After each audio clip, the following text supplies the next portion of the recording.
जय मामाजी। कन्ना एज्युकेशनल केम्पस गोंडल धोरण 7 विषय हिंदी के जेमा आपणे दोहा अष्टक विषय छे आपणे समजूती मेळवવાની છે કે અમુક દોહાઓ છે પહેલાના સમયમાં લખાયેલા કે આપણે જે ગુજરાતીમાં વિચાર વિસ્તાર કે બે લાઈનમાં આપેલો વિચાર વિસ્તાર આપણે ઘણું બધું છે શીખવી જાય છે। એવી જ રીતે હિન્દીમાં આપણે દોહા વિશે સમજૂતી છે મેળવવાની છે કે જેમાં કબીરના દોહા આવેલા છે, તુલસીદાસના દોહા આવેલા છે અને રહીમજીના દોહા છે એ આપણે અભ્યાસમાં આવેલા છે। तो આપણે दोहा જોઈએ कबीरजीना। बड़ा हुआ तो क्या हुआ जैसे पेड़ खजूर पंथी को छाया नहीं फल लागे अति दूर के આપણે પહેલો દોહો છે कबीरजीનો કે શું કહેવા માંગે છે તો बड़ा होने की किसी का महत्व बढ़ाया नहीं जाता એટલે કે મોટા હોવાનું મહત્વ છે એ હોતું નથી। जैसे खजूर का पेड़ बहुत बड़ा होने के बावजूद उसी यात्री को छाया नहीं देता। હવે આપણે જોઈએ છીએ કે ખજૂરનું પેડ છે એટલે કે ઝાડ છે એ ઘણું બધું મોટું અને લાંબુ હોય છે પણ એનાથી કોઈ વ્યક્તિને છાયો છે એ મળી શકતો નથી અને એનામાં ફળ જે ઉગે છે ખજૂર થાય છે એ પણ ઊંચે સુધી હોય છે કે જેને લોકોને મેળવવા માટે તકલીફ છે એ પડે છે અને સામાન્ય વ્યક્તિ કોઈ મેળવી પણ એને શકતું નથી। इसलिए सिर्फ बड़े होने से कोई लाभ नहीं है। એવી જ રીતે મોટું થવાથી કોઈ ફાયદો નથી પણ આપણું કાર્ય છે એ સારું હોવું જોઈએ। ખજૂરી છે એ લાંબુ ઝાડ હોય છે પણ એનો કોઈ ફાયદો થતો નથી। એવી જ રીતે કહેવામાં આવે છે કે મોટા હોય છે એનાથી કોઈ ફાયદો થતો નથી પણ આપણામાં કંઈક એવી આવડત હોય કે જેના લીધે આપણે બીજાને ઉપયોગી થતા હોય એ એક સારી વસ્તુ છે કહી શકાય। ત્યારબાદ છે સાધુ ऐसा चाहिए जैसा सुख सुभाए सार सार को गही रहे थोथा दे उड़ाए। હવે એમ કે છે કે સાધુ સજ્જન જે છે એનો સ્વભાવ કેવો હોવો જોઈએ કે શું એટલે કે સુગડું અનાજ સાફ કરવા માટે અનાજમાંથી કચરો બહાર કાઢવા માટે મમ્મી છે એ સુપડાનો ઉપયોગ કરતા હોય તો અહીંયા જે શુભ કહેલું છે એનો અર્થ થાય છે સુપડું કે સુપડામાં જો અનાજ નાખવામાં આવે અને એની અંદર જો સાફ કરવામાં આવે તો કચરો અને અનાજ છે એ બે અલગ થઈ જાય છે, કચરો છે એને બહાર કાઢે છે। એવી જ રીતે સજ્જન સાધુનો સ્વભાવ છે સુપડા જેવો હોવો જોઈએ કે જેથી કચરો છે આપણા જીવનમાં એને બહાર કાઢી શકે। उसी प्रकार साधु को भी तत्व की बातें ग्रहण कर व्यर्थ की बातें छोड़ देनी चाहिए। એટલે કે એવી જ રીતે સાધુને પણ સારી બાબતોને ધ્યાને લઈ અને બીજાને છે કહેવું જોઈએ અને વ્યર્થની બાબતોને છે એ છોડી દેવી જોઈએ અને સારા રસ્તે બીજા જઈ શકે એવો રસ્તો છે સારો અને સાચો છે એ બતાવવો જોઈએ। સાધુનો સ્વભાવ છે એ સુપડા જેવો હોવો જોઈએ એમ કબીરજી કહે છે। ત્યારબાદ આપણે દોહો ત્રીજો જોઈએ કે માખી ગુડ में ગડી રહે। માખી ગુડ में એટલે કે માખી છે એ ગોળમાં ચોટી જાય છે। पंख रहियो लिपटाए हाथ मरे और सिर धुने लालच बुरी बलाए।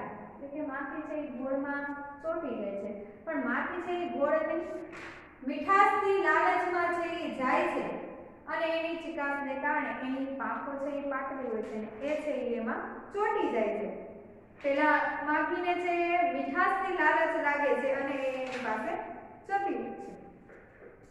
मक्खी गुड़ खाने के लिए गुड़ पर बैठती है और उसके पंख गुड़ में चिपक जाते हैं, फिर वह हाथ मलती और पछताती है पर उसे छुटकारा नहीं मिलता। सचमुच लालच बुरी बला है।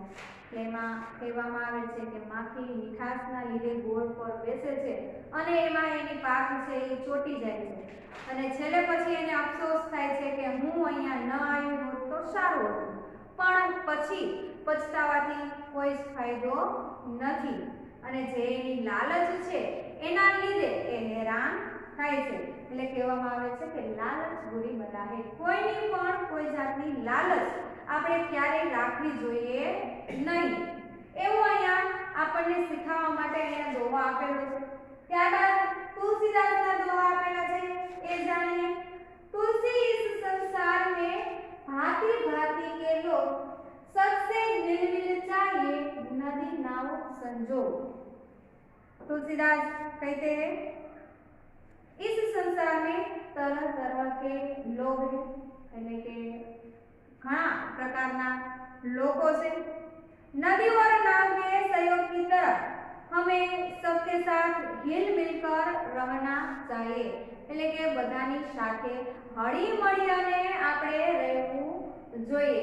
હવે એમ કહે છે તુલસીદાસ કે આ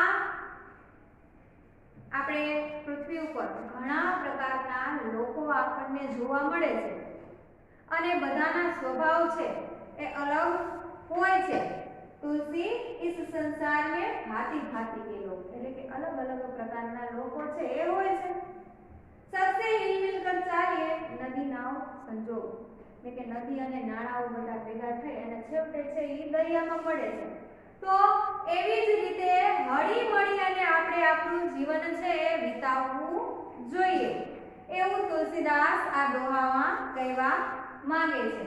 ત્યારબાદ तुलसी हाय गरीब की, तुलसी हाय गरीब की, कबू न खाली जाए, मुँहे डोर के चाम से लोह भस्म हो जाए. तुलसीदास આ દોહામાં એવું કહે છે કે ગરીબની હાય છે એ લેવી જોઈએ નહીં.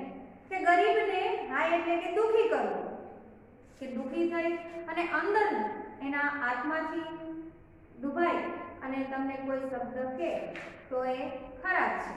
માટે तुलसीदास એવું કહે છે કે ગરીબની હાય છે એ ક્યારેય લેવી જોઈએ નહીં.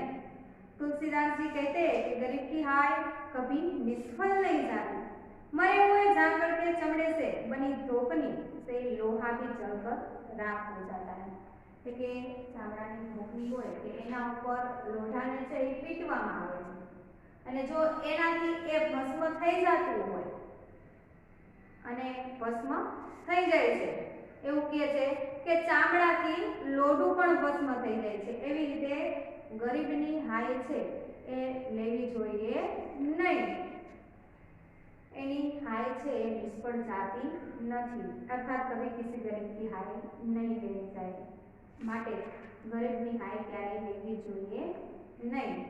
ત્યાર પછી આપણે જોઈએ રહીમજીના દોહા છે એના વિશે.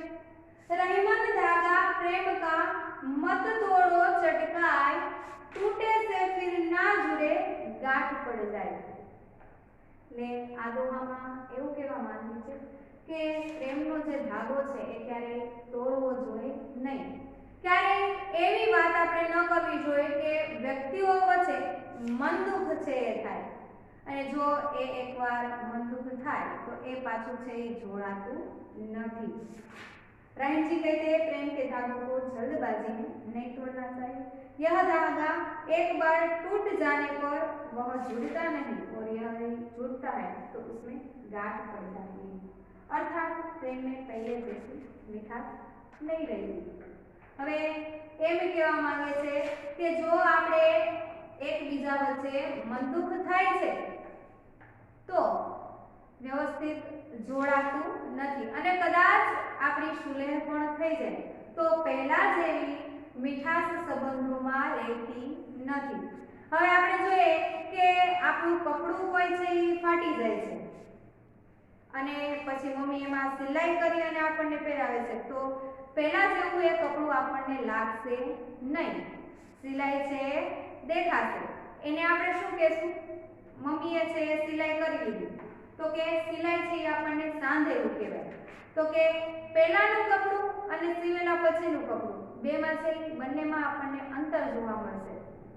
એટલા માટે કહેવાય છે કે સાંધેલું અને પહેલાનું એમાં છે એ પહેરવું છે. એવી જ રીતે સંબંધોમાં પણ એવું હોય છે કે જો એક વખત મન દુઃખ થાય તો એ પછી એમાં છે એ ગાંઠ પડી જાય છે અને એ પહેલા જેવો સંબંધ રહેતો નથી. ત્યારબાદ જોઈએ તરુवर फल नहीं खाते हैं सरवर पिए न पानी कहीं रहीम पर काज हित संपत्ति सच शिवानी. એ રહીમજી કહેતે हैं पेड़ अपने फल खुद नहीं खाता. હવે જો ઝાડમાં ફળ તો થાય છે પણ એ ઝાડ પોતાના ફળ છે એ ક્યારે ખાતું નથી. સરોવર अपना पानी स्वयं नहीं पीते. હવે સરોવરમાં પણ ઘણું પાણી છે એ આપણને જોવા મળે છે પણ એવું ક્યાંય સાંભળ્યું કે સરોવરે પોતાનું પાણી છે એ પીધું? એ જેવી રીતે ઝાડ પોતાના ફળ નથી ખાતું એવી રીતે સરોવર પોતાનું પાણી નથી ક્યારે પીતું.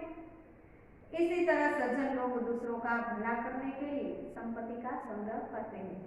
लेकिन એવી જ રીતે સજ્જન માણસ છે સંપત્તિ એકઠી કરે છે પણ પોતાના માટે એકલા માટે છે એ સંપત્તિ ભેગી કરતો નથી. બીજાને મદદ કરવા માટે એ સંપત્તિ એકઠી કરે છે અને સંગ્રહ કરીને રાખતો નથી. જેમ કે આપણે જોઈએ કે આપણા મમ્મી પપ્પા કે જે કમાતા હોય તો એ પોતાના એકલા માટે છે એ ખર્ચ કરે છે? ના, એ આખા કુટુંબ માટે છે એ ખર્ચ કરે છે.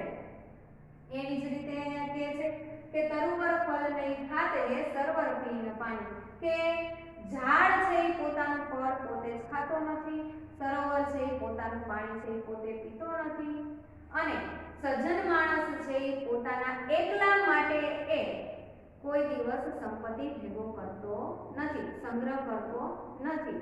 એ બીજાને પણ મદદરૂપ બને છે. ત્યાર પછીનો દોહો જોઈએ રહીમન देखी बड़े को लघु न दीजिए डारी जहां काम न आवे सुई कहां करे तलवारी. तो आप रहीम जी कहते हैं कि बड़े लोगों से प्रभावित होकर छोटे लोगों का त्याग मत करो. जो कोई मोटो माणस मળી જાય આપણને તો આપણે સાથ આપનાર નાનો માણસ જે છે એને આપણે છોડી દેવો જોઈએ નહીં, એનો ત્યાગ કરવો જોઈએ નહીં. क्योंकि जहां सुई काम आती है वहां तलवार काम नहीं आती. એટલે કે જ્યાં સોય કામ આવે છે ત્યાં તલવાર છે કામ આવતી નથી. હવે તમારે કોઈ કપડાની સિલાઈ કરવી હોય તો ત્યાં તલવાર કામ આવશે નહીં, ત્યાં શું કામ આવશે તો કે સોય કામ આવશે. એટલે કે જ્યાં સુઈની જરૂર હોય ત્યાં તલવાર છે કામ આવતી નથી. માટે જ આપણે મોટા વ્યક્તિ આપણને જો મળી જાય તો આપણે નાના માણસને ભૂલી જવું જોઈએ નહીં. હવે આપણે જોયા આ દોહા કે કબીરજીના દોહા વિશે છે એ સમજૂતી મેળવી, તુલસીદાસજીના દોહા વિશે સમજૂતી મેળવી, રહીમના દોહા વિશે છે એ સમજૂતી મેળવી ચૂક્યા છે. વિદ્યાર્થી મિત્રો આવતા પીરિયડમાં આપણે સ્વાધ્યાયપોથીનું વર્ક છે એ કરીશું, જે તમારી સ્વાધ્યાયપોથીમાં સારા અક્ષરે વ્યવસ્થિત લખવાનું છે. જય મા મહાદેવ.